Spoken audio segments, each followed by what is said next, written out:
Да. Мадина, эту картину я приобрел в Владикавказе позавчера. На мосту, там мост есть, парк.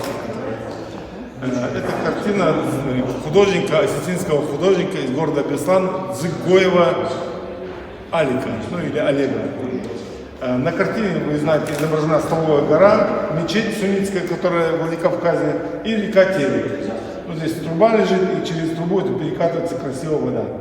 Значит, Столовая гора — это и сегодня Ингушетия. Суннитская мечеть построена была азербайджанским бизнесменом в честь своей жены Тугановой, которая была осетинкой у него.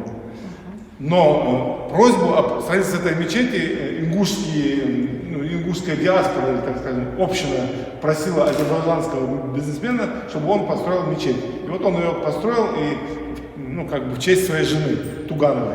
Это, наверное, одна из старейших мечетей вообще на Да, Кавказе. на Кавказе старейшая мечеть. И красивейшая, кстати. Включая нашу Барсукинскую, не Барсукинскую, Барсукинскую нашу мечеть. Вот, не удивляйтесь, что она построена на левом берегу Терека. Хотя, считается, что ингуши жили только на правом берегу Терека. И почему суннитская мечеть поставлена на левый берег Терека?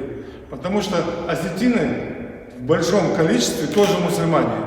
И дегорцы мусульмане, и в Беслане мусульмане живут, и Хотово мусульмане живут.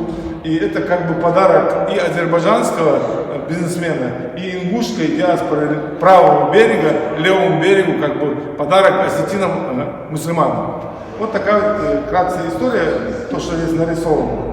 А музею Карабулаку я желаю, чтобы они пополняли свои запасники, чтобы много красивых картин было. Да, одну из картин, которую я заказал у брата своего, он тоже художник, я ему заказал большую картину наших гор, именно где Таргин. И там, говорю, нарисуй так, чтобы там слоны, верблюды, базар, шелковый путь как будто там идет, и бурная торговля идет на этом месте.